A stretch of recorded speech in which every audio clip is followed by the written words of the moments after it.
یہ کہانی شروع ہوتی ہے ڈیول ووکیشنل انسٹیٹیوشن نامی ایک جیل سے، جہاں پر ایک لڑکے کو قید کیا جاتا ہے جو جرائم کی دنیا کا بادشاہ تھا، جس کو لا ایمی کے پانی کے نظریے سے بھی جانا جاتا ہے، جس کا نام لوئس فلورس تھا، جس کا تعلق کیلیفورنیا کے علاقے ہوائی گارڈن سے تھا۔ لوئس فلورس نے ایک مقامی گینگ چلائی جس سے وہ ایک بہت بڑا گینگسٹر بن گیا۔ پولیس ہو یا کوئی اور اس کے راستے میں آتا تو وہ اسے مار دیتا۔ کرائم کرتے کرتے کیلیفورنیا کا بڑا ڈان بن گیا۔ کی دہائی میں فلورس کو کیلیفورنیا کے DVI میں قید کیا گیا، جو اس وقت کے سب سے خطرناک مجرموں کا ایک آخری ٹھکانہ مانا جاتا تھا۔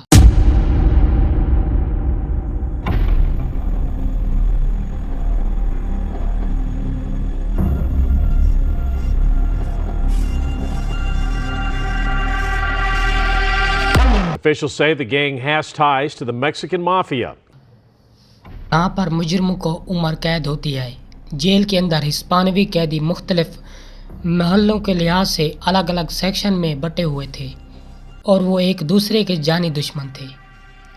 1957 تک ایسا ہی چلتا رہا، ایک دوسرے کو مارتے رہے اور لوئس فلورس نے ایک ترکیب آزمائی اور ان دو ہسپانوی سیکشن کو آپس میں ملا دیا، اور اس وقت ہی اس نے ایک گینگ بنائی جس کا نام تھا میکسین مافیا، جسے لا ایمی کے نظریے سے بھی جانا جاتا ہے۔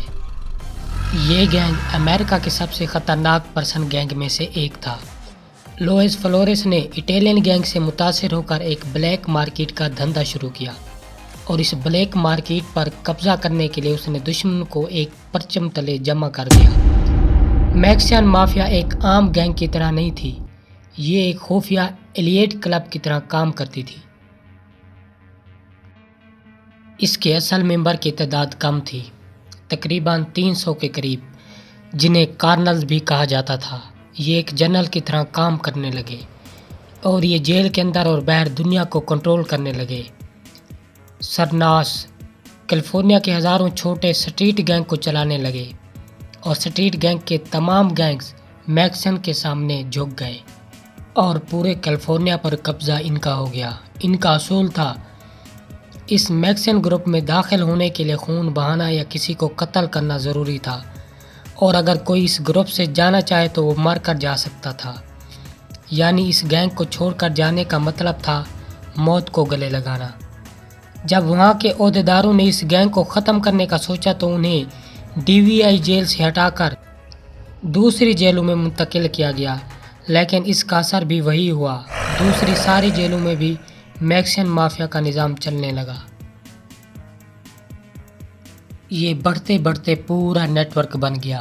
پوری کیلیفورنیا کی جیلوں پر میکسین مافیا کا راج ہونے لگا۔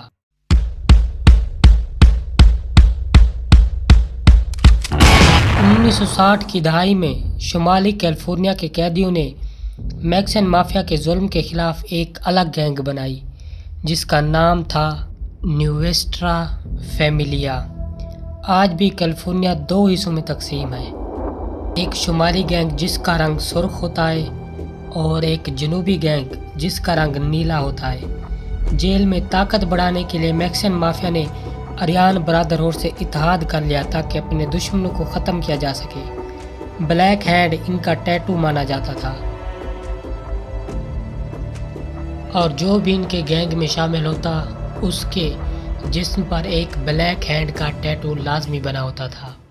یہ میکسن مافیا کی اہم نشانی تھی۔ لوئس فلورس کو اصل میں جگر کا کینسر تھا، جس کی وجہ سے لوئس فلورس کی ڈیتھ ہو گئی، اور اس کے بعد جوئے مورگن نے میکسن مافیا کو سنبھالا۔ جوئے مورگن کی ایک ٹانگ کٹی ہوئی تھی اور اس جگہ پر مصنوعی ٹانگ کا استعمال کرتا تھا۔ اس کی دلیری اور وفاداری کی وجہ سے میکسن مافیا نے اسے اپنا لیا۔ اس کے بعد مورگن جیلوں اور سڑکوں پر ڈرگز سپلائی کرنے لگا۔ اس نے میکسن مافیا کے لیے بے شمار قتل کیے اور جیلوں کے اندر بھتہ خوری کا نظام چلایا۔ 2002 میں مورگن اس مار دھاڑ سے علیحدہ ہونا چاہتا تھا اور اس نے میکسن مافیا کو چھوڑ دیا اور FBI کا گواہ بن گیا۔ مورگن کی اس گواہی کی وجہ سے دنیا کو پتہ چلا کہ میکسن مافیا آخر میں ہے کیا اور یہ کس طرح کام کرتی ہے۔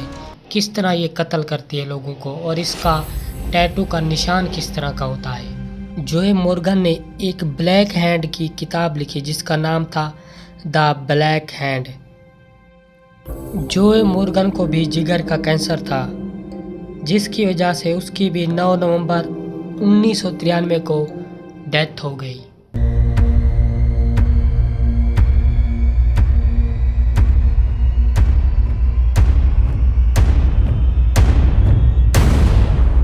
فلورس اور مورگن کی وفات کے بعد میکسین مافیا کا نیا لیڈر بنا جس کا نام تھا ٹاپو پیٹرز۔ اس نے 1990 کی دہائی میں لاس اینجلس کی سڑکوں پر ہونے والی ڈرائیو بائی شوٹنگ کو روکنے کا حکم دیا تھا تاکہ پولیس کی توجہ گینگ سے ہٹائی جا سکے اور سکون سے منشیات فروشی کی جائے۔ پیٹر نے اس گینگ کو چلانے کے لیے بہت سخت اقدامات کیے جن کی خلاف ورزی سزائے موت تھی۔ نمبر 1 پر ہے پولیس اور کسی حکام کو گینگ کے بارے میں نہ بتانا۔ نمبر 2 پر ہے کسی مشن سے پیچھے نہ ہٹنا۔ نمبر 3 پر ہے کسی دوسرے بڑے ممبر کی اجازت کے بغیر اس علاقے میں مداخلت نہ کرنا۔ اس گینگ کی وجہ سے اتنے ہولناک قتل عام ہوئے کہ 1970 کی دہائی میں میکسین مافیا کو ختم کرنے کے لیے ایک پلان بنایا گیا جس کا نام تھا آپریشن زیبرا۔ اس کے ذریعے میکسین مافیا کے گینگ کے لیڈروں کو الگ الگ دور دراز کے جیلوں میں بھیجا گیا اور اس طرح میکسین مافیا کو کمزور کر دیا گیا، لیکن میکسین مافیا ختم نہیں ہوا۔ کمزور ہونے کی وجہ سے اور جدید ٹیکنالوجی کی وجہ سے اب میکسین مافیا کا اثر ختم ہوتا نظر آ رہا ہے۔